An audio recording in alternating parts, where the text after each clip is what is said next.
बच्चों, क्या हालचाल? सब बढ़िया एकदम।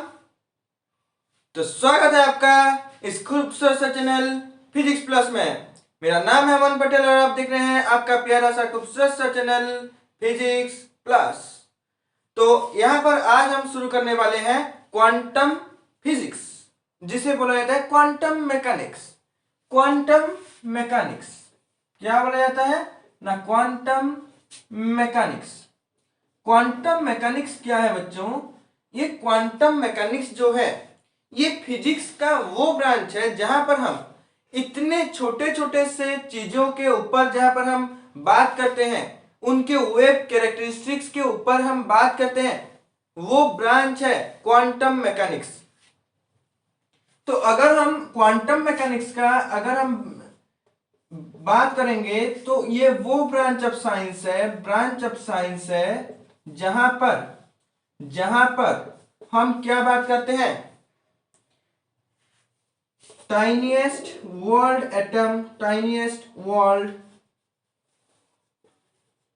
एटम के बारे में हम बात करते हैं। मतलब वर्ल्ड में जो छोटे छोटे चीजें हैं, छोटे छोटे जो चीजें हैं जिनको कि एटम भी बोला जाता है, उनके ऊपर हम यहां पर बात करते हैं। तो इसका अगर हम डेफिनेशन बोलेंगे तो quantum mechanics is the branch of science which deals with the tiniest world atom is known as quantum mechanics. तो क्वांटम मैकेनिक्स की शुरुआत कहां से हुई? ये क्वांटम मैकेनिक्स का शुरुआत जो हुई वो मैंने इसके पहले वाले लेक्चर में बोला था कि सबसे पहले क्या आया ना, न्यूटन्स कर्पस्कुलर थ्योरी आया, जहां पर कि उन्होंने बोला कि लाइट में पार्टिकल्स है और उन्हीं पार्टिकल में कर्पसल्स है। लाइट में क्या है?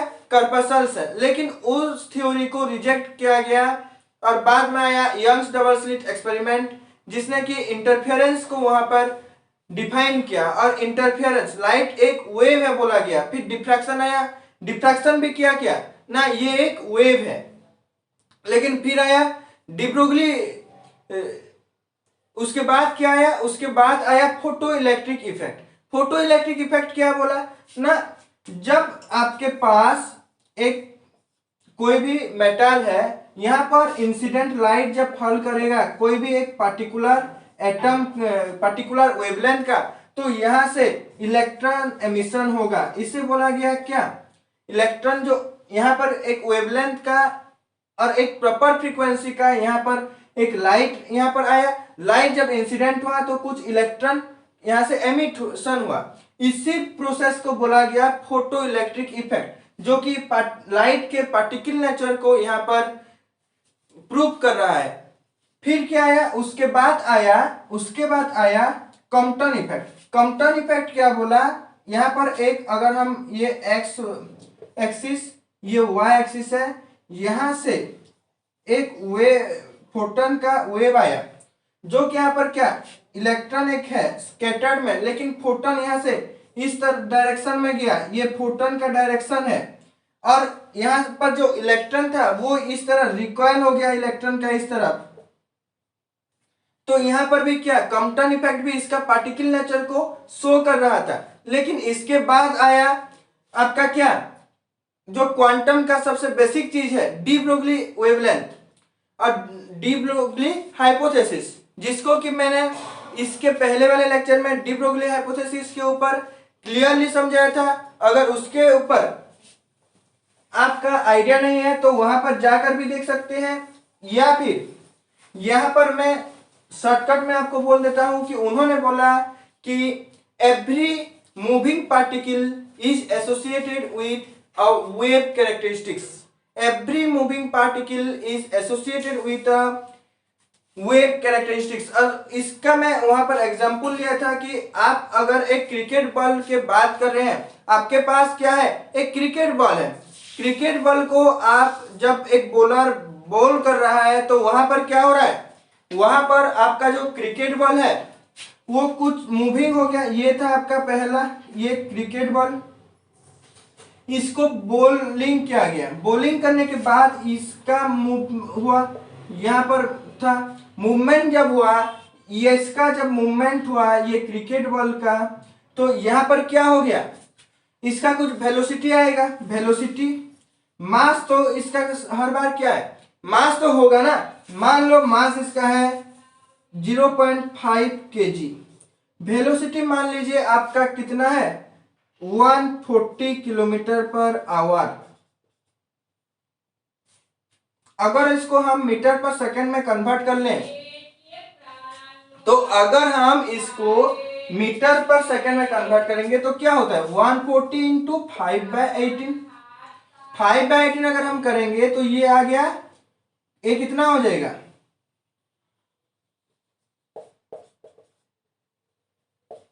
350/9, दैट इज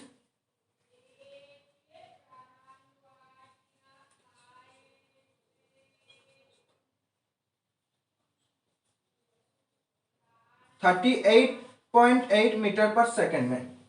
तो अब इसका according to the formula of momentum, आपका मोमेंटम कितना हो जाएगा ना m v, that is 0.5 into 38.8, this is equal to, मैं कर सकता हूं half into 38 into 8, that is equal to 2, 19.4, 19.4। Momentum का यूनिट क्या होता है ना केजी मीटर पर सेकेंड। ये हो गया क्या मोमेंटम का ये यूनिट। तो हमारा जो क्रिकेट बॉल था जिसका मास था 0.5 kg, मैंने उसे बॉलिंग किया, बॉलिंग करने के बाद क्या हुआ, उसका जो वेलोसिटी है वो हो गया 140 किलोमीटर पर आवर। तो यहां पर क्या 140 इंटू हम 0.5 की इसका मोमेंटम आया। इसके बाद आपका क्या डी ब्रोगली वेवलेंथ के हिसाब से, वेवलेंथ क्या है एक वेव कैरेक्टरिस्टिक्स। तो यहां पर और मोमेंटम क्या है, मैंने पहले भी बताया था आपको कि लैम्बडा क्या है ना, लैम्बडा है इसका wave characteristics, wave characteristics. P क्या है मोमेंटम, मोमेंटम क्या है, मोमेंटम आपका पार्टिकल कैरेक्टरिस्टिक्स है। तो डी ब्रोगली वेवलेंथ ने, डी ब्रोगली हाइपोथेसिस ने क्या किया ना, both wave character of a body and a momentum that is particle character property of a body, दोनों को क्या किया कंबाइन किया by this equation. So lambda equal to क्या हो जाएगा, एच का वैल्यू कितना होता है 6.626 into 10⁻⁻34 joule second, divided by आपका कितना आया मोमेंटम 19.4। तो यहां पर जो भी आएगा वो नियरली 10⁻⁻34 मीटर ये ऑर्डर का आएगा। तो अगर आप इलेक्ट्रॉन माइक्रोस्कोप भी लोगे तो आप मैक्सिमम माइक्रोमीटर और एडवांस माइक्रोस्कोप भी लोगे तो मैक्स टू मैक्स आप आर्मस्ट्रांग तो देख सकते हो, दैट इज 10⁻⁻10 मीटर। लेकिन ये बहुत छोटा है, इसीलिए जब हम कोई भी बॉल कर रहे हैं या फिर हम कहीं पर जा रहे हैं, हम जब मूव कर रहे हैं तो हमारा जो वेव प्रॉपर्टी है वो उतना इफेक्टिव नहीं हो रहा है कि हम उसे देख सकते हैं। यही वजह है कि हम इसका जो वेव प्रॉपर्टी है, हमारा खुद का वेव प्रॉपर्टी है, आपके सामने जो है उस चीज का भी वेव प्रॉपर्टी है, लेकिन हम उसके क्या नहीं कर पा रहे, फील नहीं कर पा रहे, क्योंकि उसका जो वेवलेंथ है वो बहुत ही छोटा है, जिसके वजह से हम उसे फील ही नहीं कर पा रहे हैं। तो यहां से हुई आपका क्वांटम मैकेनिक्स के शुरुआत। तो इसके ऊपर पहले जो आता है एक चीज क्वांटम मैकेनिक्स में सबसे ज्यादा सबसे इंपोर्टेंट चीज वो है क्या ना, एक वेव फंक्शन, वेव फंक्शन। तो चलो हम इस खूबसूरत से कहानी को अब हम आगे लेते हुए हम पढ़ेंगे वेव फंक्शन। क्या पढ़ेंगे बच्चों ना, हम पढ़ेंगे वेव फंक्शन। वेव फंक्शन क्या होता है,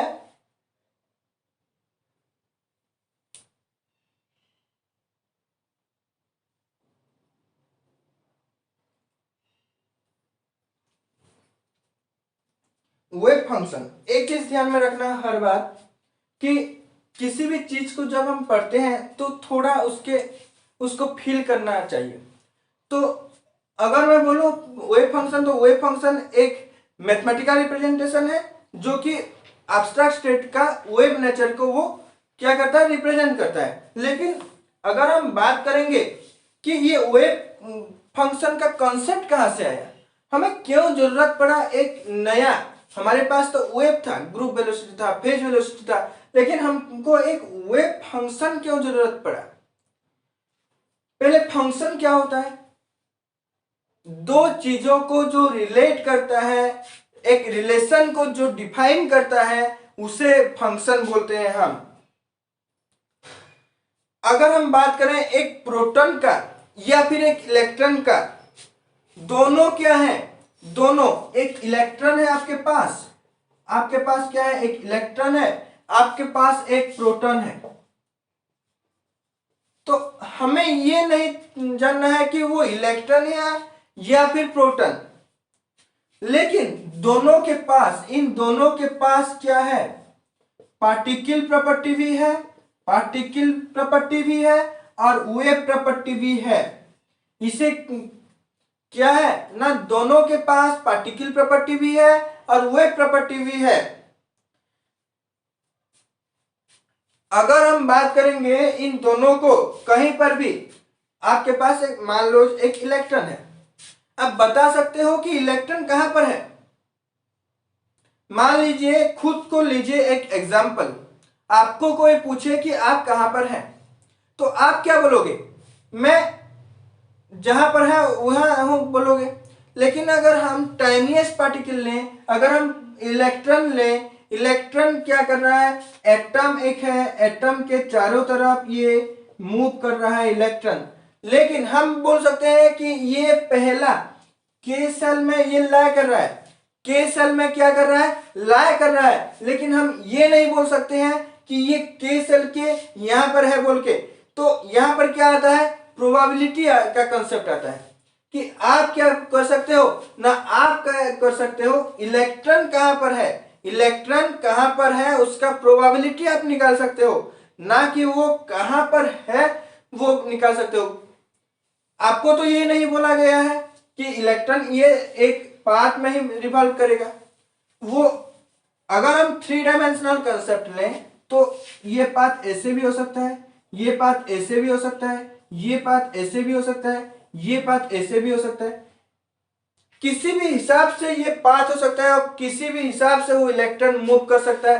तो इसीलिए वहां पर क्या आ जाता है ना, प्रोबेबिलिटी का कंसेप्ट आता है और हम क्या निकालते हैं ना, प्रोबेबिलिटी निकालते हैं।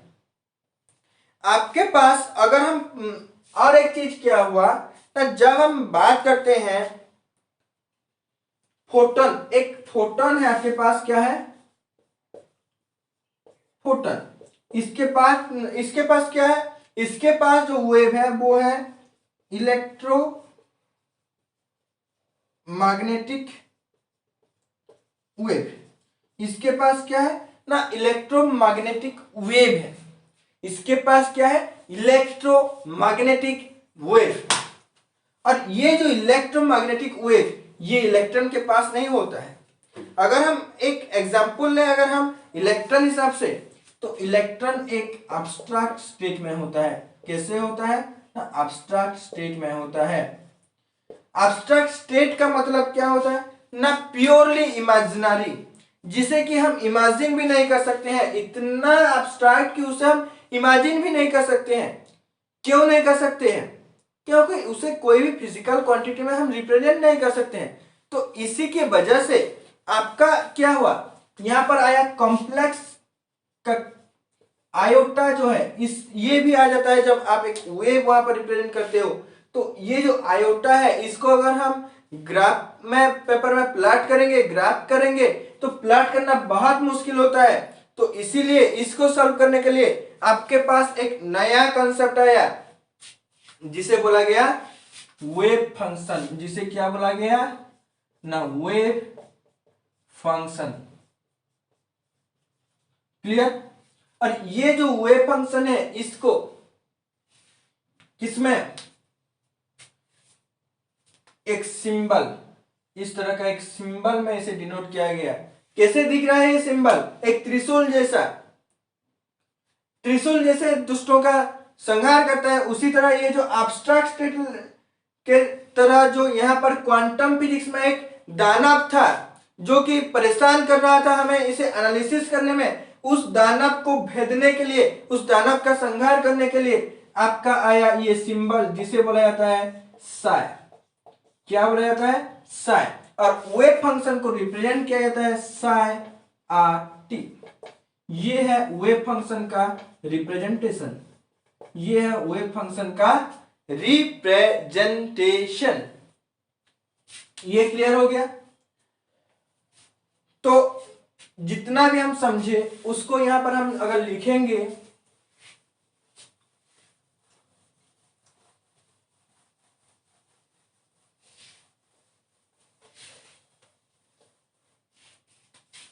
तो मेरे साथ आप भी लिखते चलिए। हो गया? that may be a electron or proton, both are associated with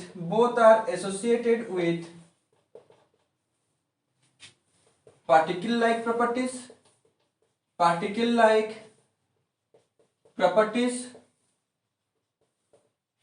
and wave-like properties। हो गया? वो इलेक्ट्रॉन हो या फिर प्रोटॉन, दोनों क्या करेंगे ना, दोनों पार्टिकल और वेव लाइक प्रॉपर्टी आपको शो करेंगे। इन बोथ केसेस वो बोथ केसेस मतलब इलेक्ट्रॉन का भी केस या फिर प्रोटॉन का केस, दोनों में क्या होता है, द ऑब्जेक्ट बोलने से क्या आपको मालूम पड़ रहा है ना, ऑब्जेक्ट मतलब दैट इज इलेक्ट्रॉन और प्रोटॉन। ऑब्जेक्ट मतलब आपका क्या है ना, इलेक्ट्रॉन और प्रोटॉन। तो ये जो ऑब्जेक्ट्स है, ऑब्जेक्ट्स आर डिटेक्टेड। कैसे हम डिटेक्ट करेंगे? डिटेक्ट करेंगे हम एक पार्टिकल के तरह, detected as a particle, but the probability of being, लेकिन प्रोबेबिलिटी उसको पाने का जो प्रोबेबिलिटी है, being it found at a place is governed by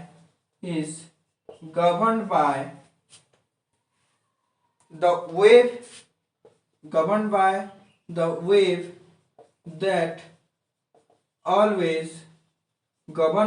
wave that always accompanies the object,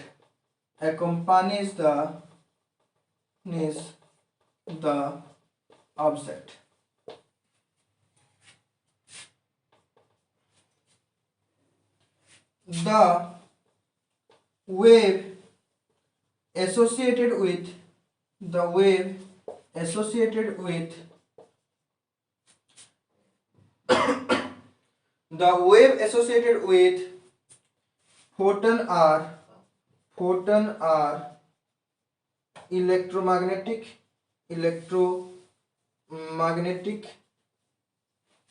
waves.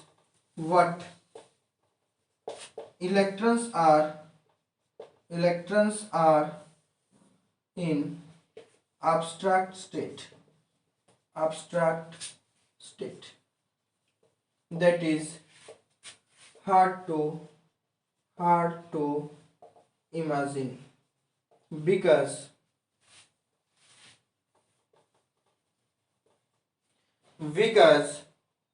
मैंने बोला था क्यों हार्ड टू इमेजिन है, because they does not correspond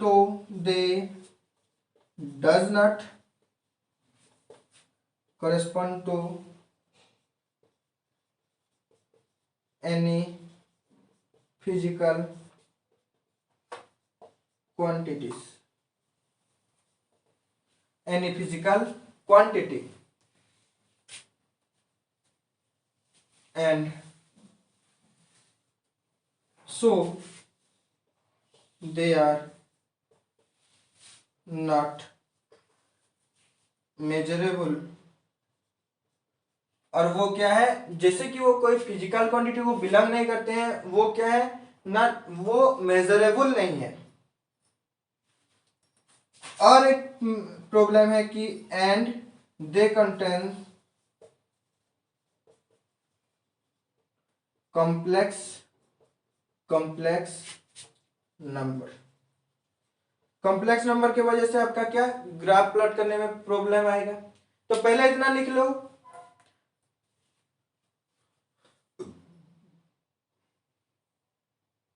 हो गया। आगे बढ़े, मीटर दो, चलो मीटर देता हूं, मीटर दो रे मीटर दो, जो भी लिखा हुआ है उसे मीटर दो, मीटर दो रे मीटर दो, जो भी लिखा हुआ है ऊपर वाले को मीटर दो। तो यहां पर आ गया ये जो प्रॉब्लम हुआ, to overcome this problem, to overcome this problem a new concept, इसको, ये जो प्रॉब्लम है इसे सॉल्व करने के लिए एक नया कंसेप्ट आया, और ये जो नया सा कंसेप्ट आया उसे क्या बोला गया ना, उसे बोला गया wave function. A new concept arose, that is wave function, इससे क्या बोला गया ना, वेव फंक्शन बोला गया, and is denoted by a trishul like symbol, trishul like symbol psi R T. R vector क्या आपका पोजीशन को डिनोट कर रहा है, X coordinate, Y coordinate, Z coordinate, और टी क्या कर रहा है आपका टाइम कोऑर्डिनेट को। Trishul like symbol psi R T, इसे क्या बोला जाता है ना, इसे बोला जाता है साइ। हो गया। तो ये था आपका वेव फंक्शन का जो कॉन्सेप्चुअल चीजें हैं। अब आते हैं हम डेफिनेशन की तरफ कि वेव फंक्शन एक्चुअली में उसका डेफिनेशन क्या है, उसका काम क्या है। हो गया। पहला काम तो है कि ये यही सब क्या, ये जो प्रॉब्लम सब अराइज हुआ, उसी प्रॉब्लम को सॉल्व करने के लिए हमारे पास एक नया सा कंसेप्ट आया जिसे हम बोले वेव फंक्शन। सो यहां पर आपका एक क्वेश्चन भी हो सकता है कि why we need wave function. हो गया। तो अब आ जाओ वेव फंक्शन के डेफिनेशन की तरफ।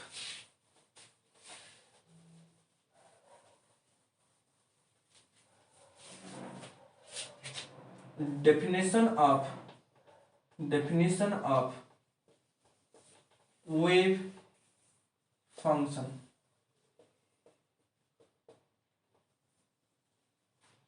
Definition of wave function, wave function of A particle को हम किससे डिनोट करते हैं, साइ से। Is the mathematical representation of A wave nature in abstract state. Clear. Wave function हम वहां पर इलेक्ट्रॉन का एग्जाम्पल लिए थे, लेकिन हम यहाँ पर अब इलेक्ट्रॉन नहीं लिखेंगे, कोई भी पार्टिकल लिखेंगे, कोई भी छोटा सा पार्टिकल हो सकता है। तो यहाँ पर हम कॉमनली लिखेंगे, जैसे कि हम डेफिनेशन लिख रहे हैं, तो यहाँ पर हम लिखेंगे wave function of a particle psi. किससे हम डिनोट कर रहे हैं ना, साइ से। Psi is the mathematical representation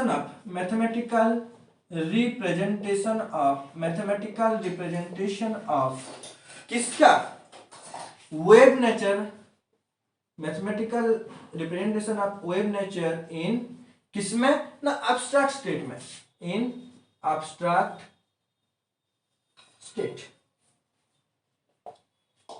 clear? तो ये जो वेव फंक्शन है ये क्या करता है ना, एक पार्टिकल का स्टेट क्या है उससे रिप्रेजेंट करता है। Wave function represents wave function represents state of a particle। किसको रिप्रेजेंट करता है ना, एक स्टेट, पार्टिकल का स्टेट को रिप्रेजेंट करता है। कौन ना, ये वेव फंक्शन।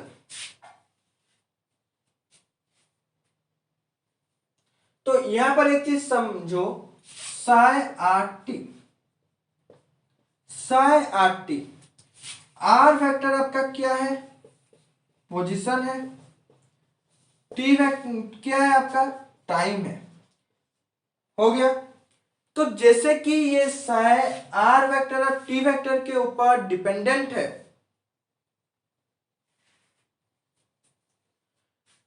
तो जब आपका टाइम, इसका लोकेशन चेंज होगा, पोजीशन अगर चेंज हो रहा है, पोजीशन चेंज हो रहा है तो क्या होगा ना, टाइम डिफरेंट पोजीशन में डिफरेंट होगा। मान लो आप एक जा रहे हो, एक ये कोई भी एक, मान लो ये है आपका कश्मीर, ये है आपका कन्याकुमारी। तो यहां से आप जब यहां तक जाओगे, यहां पर यहां पर यहां पर यहां पर यहां पर पोजीशन डिफरेंट है, लेकिन डिफरेंट पोजीशन में टाइम क्या है, डिफरेंट है। तो जैसे आपका पोजीशन चेंज होगा उसी तरह आपका डिफरेंट पोजीशन में डिफरेंट टाइम होगा, और जैसे टाइम आपका बढ़ता जाएगा, टाइम के हिसाब से आपका पोजीशन चेंजेस हो रहा होगा। ये क्लियर हो गया? तो इसको एक पॉइंट लिख लो कि at a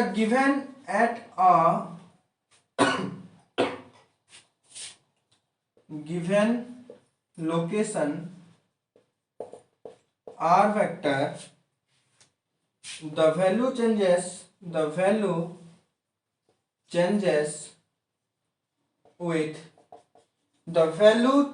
with time, and at a given time the value is different in different at, लिख लो, different at different positions। Clear? ये था आपका वेव फंक्शन का कंसेप्ट, ये था आपका वेव फंक्शन का क्या, डेफिनेशन। अब बात आता है कि इसके बाद हम वेव फंक्शन को ज्योमेट्रिकली कैसे रिप्रेजेंट करेंगे। उसको कौन रिप्रेजेंट किया था ना, बॉन्स ने, बॉन्स जिसे बोला था Born's interpretation of wave function. लिख लो इतना,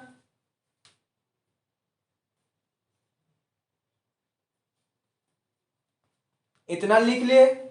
देखेंगे हम यहां पर Born's interpretation. Okay, Born's interpretation of wave function.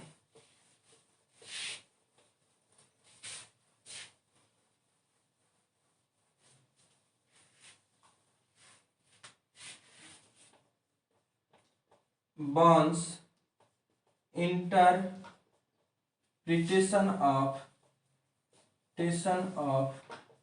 wave function। यहां पर हम, यहां से हम पाएंगे नॉर्मलाइजेशन हम कैसे करेंगे।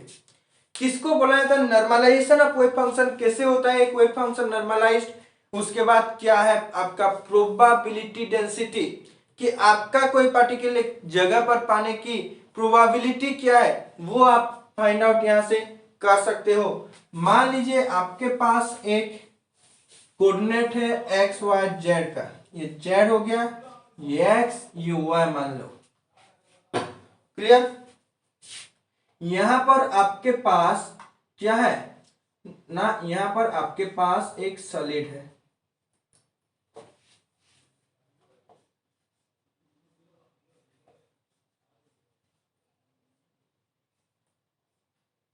यहां पर क्या हो गया, आपका पास एक सॉलिड है। ओके,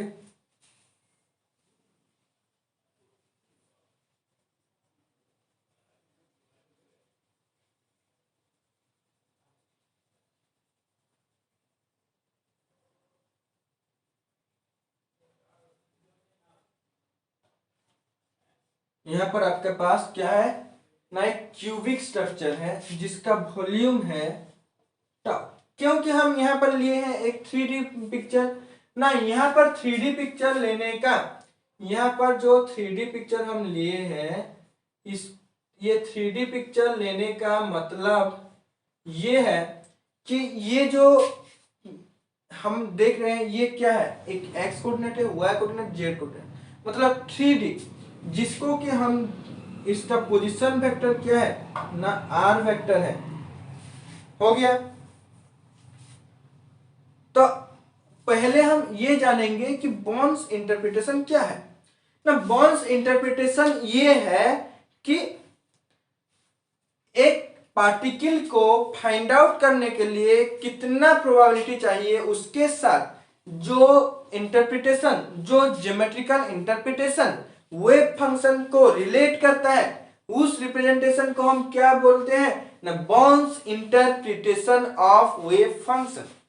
सो पहले लिख लो the connection between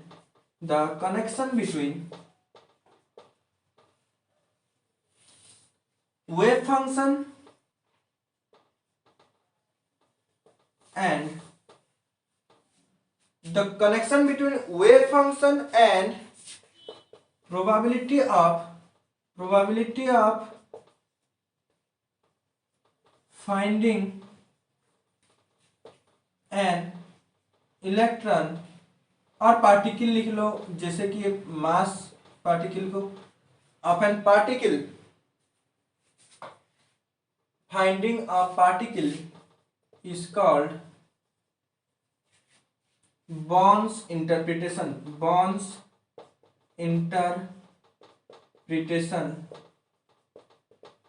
of wave function। Clear. आपका जो कनेक्शन बिटवीन वेव फंक्शन के साथ आपका जो probability of finding a particle है, उसका जो कनेक्शन है, जो उसे कनेक्ट करता है, उसे बोला जाता है Born's interpretation of wave function.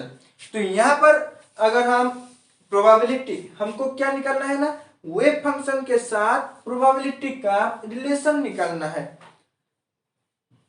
तो यहां पर आर वेक्टर क्या है, लेट आर वेक्टर, हम यहां पर क्या लेते हैं, ये पॉइंट यहां पर इतना बड़ा दिख रहा है, लेकिन ये क्या है ना, एक पॉइंट मास है, एक पॉइंट, छोटा सा पार्टिकल है, टाइनीएस्ट पार्टिकल की बात कर रहे हैं हम क्वांटम में। तो R vector be the position vector of particle P,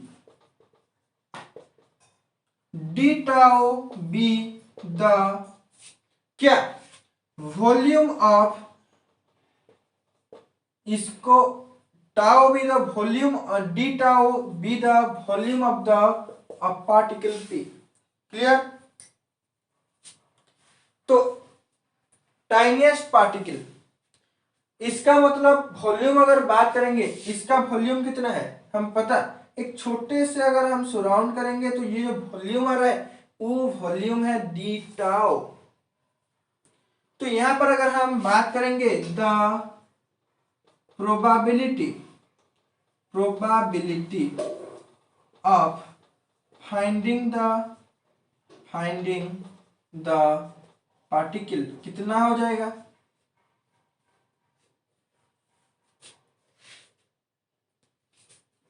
particle at time T पर, कब ना, एट टाइम टी, आपका क्या हो जाएगा, जो कि बॉर्न ने डायरेक्टली लिखा है कि dp is equal to psi, dp is equal to psi, इसके साथ एक कंस्टेंट मल्टीप्लाई करो psi R T, psi star R T D tau. यहां पर वेर सी इक्वल टू क्या है ना, सी कांस्टेंट है, साई स्टार आपका क्या है, complex conjugate, complex conjugate of Sai R T. इतना लिख लो पहले, फिर आगे बढ़ेंगे, इसका डेरिवेशन करेंगे।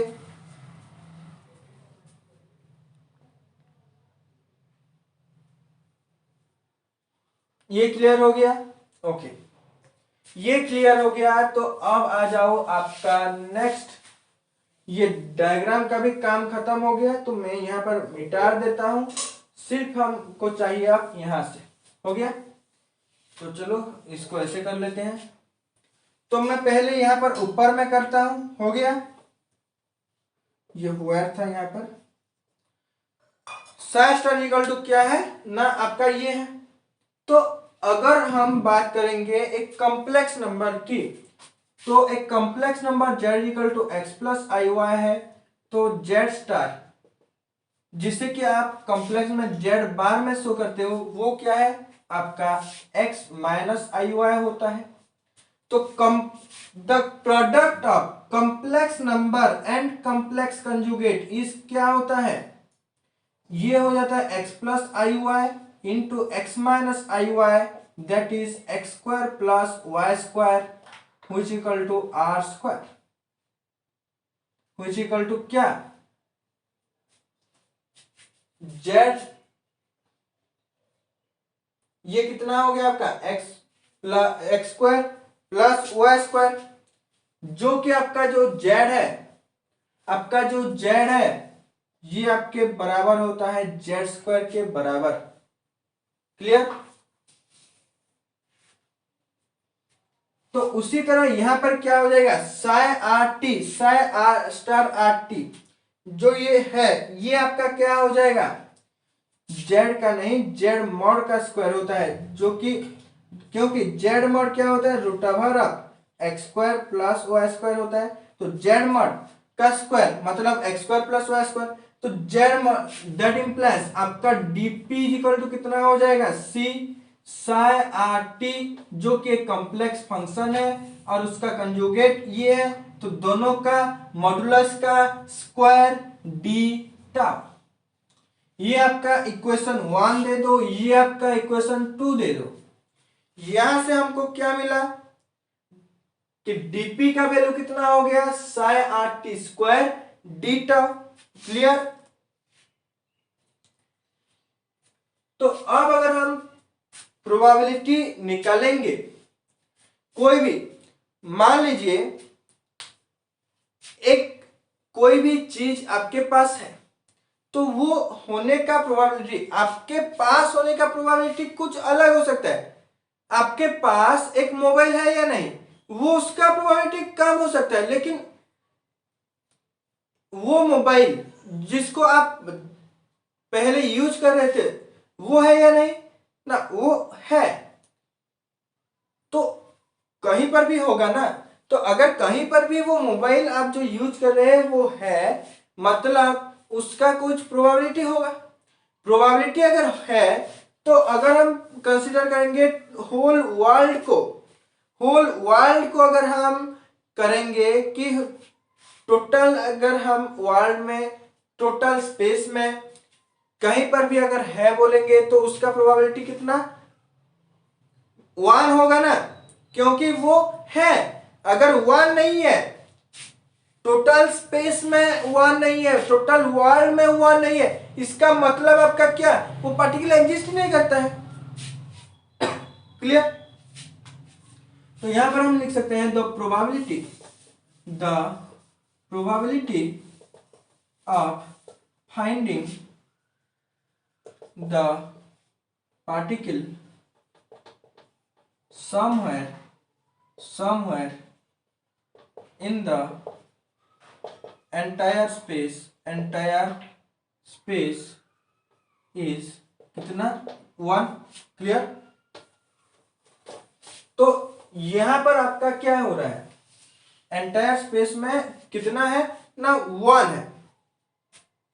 दैट मीन्स अगर हम ये जो इक्वेशन है, ये प्रोबेबिलिटी को अगर हम ये जो c है इसका अगर हम इंटीग्रेशन करेंगे minus infinity to plus infinity मतलब होल स्पेस में, तो ये क्या आएगा psi R T whole square D tau is equal to 1।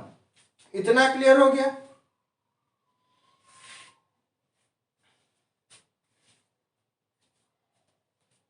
तो अगर हम इस c का value if c is equal to 1 that implies minus infinity to plus infinity psi R T whole square D tau is equal to कितना 1, ये है आपका एक। तो यहां पर हम बोलेंगे psi R T is a normalised wave function, is normalised. तो यहां पर अगर आप बात करेंगे कि अगर ये जो c कांस्टेंट क्या है, तो अगर हम c का वैल्यू कोई एक क्या, ये मैंने आपको समझाने के लिए बोला, लेकिन आपको क्या करना पड़ेगा कि ये c का वैल्यू 1 हमेशा आप ले नहीं सकते, क्योंकि आपके पास जो साई आर टी है, आपके पास साई आर टी है, उस वो वेव फंक्शन के अंदर भी कुछ कांस्टेंट होगा, तो उनको न्यूट्रलाइज करने के लिए आपको ये c का वैल्यू चेंज करना पड़ेगा। तो one can multiply appropriate constant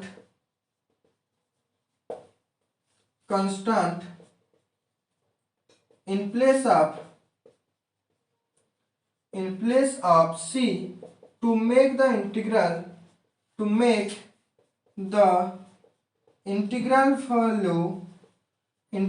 value 1, that is minus infinity to plus infinity psi R T D tau is equal to 1। तो ये जो कंडीशन है इसको बोला जाता है normalised. This condition is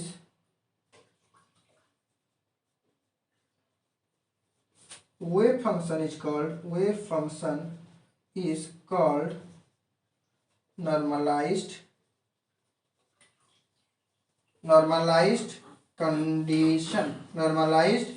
condition। तो अगर हम ये जो c है, ये equation number 3, put c is equal to 1 in equation 3, तो हमको क्या मिलेगा, अगर हम इक्वेशन 3 में c की जगह 1 पुट करेंगे तो हमारे पास क्या आएगा,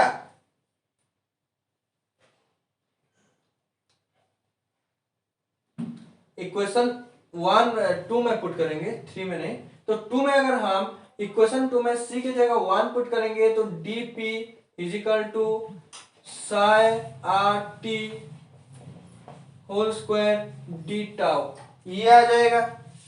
दैट इम्प्लाइज डी टाउ को अगर हम इस तरफ ले आएंगे dp बाय डी टाउ तो psi R T whole square. तो ये जो आया अब where dp by D tau is equal to, इसको क्या बोला जाता है ना, प्रोबेबिलिटी डेंसिटी बोला जाता है, प्रोबेबिलिटी डेंसिटी। इतना लिख लो जल्दी से, फिर थोड़ा इसके साथ एक कंसेप्ट है उसको पढ़ेंगे।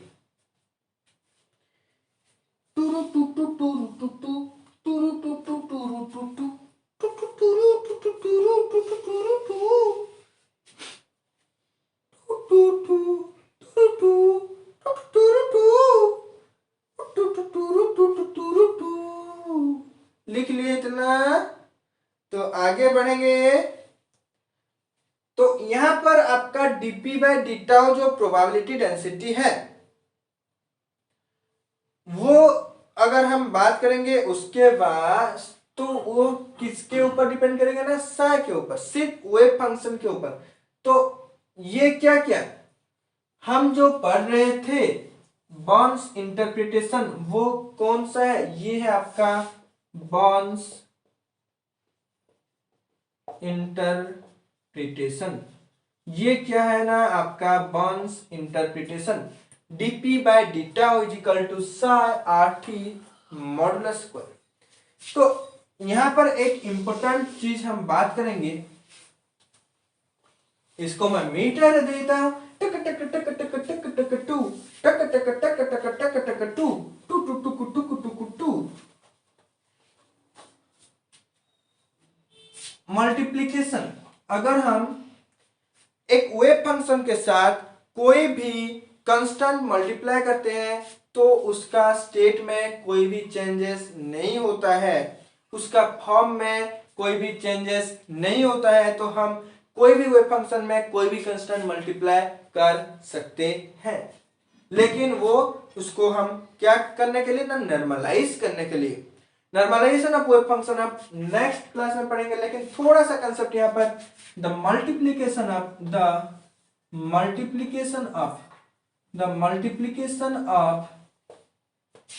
Wave function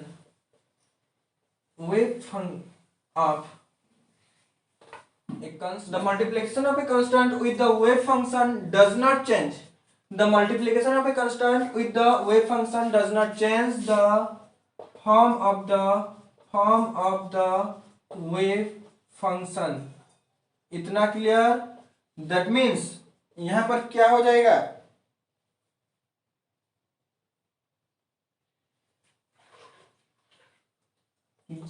the state of the particle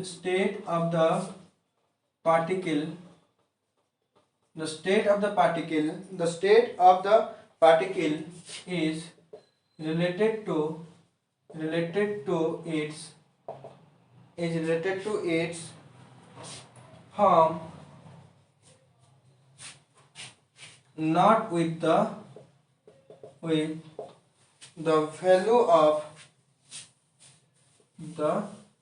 value. इतना क्लियर हो गया? तो आज के लिए इतना। नेक्स्ट क्लास में हम पढ़ेंगे क्या, नॉर्मलाइजेशन ऑफ वेव फंक्शन, वहां पर आपका आएगा न्यूमेरिकल्स। Thank you.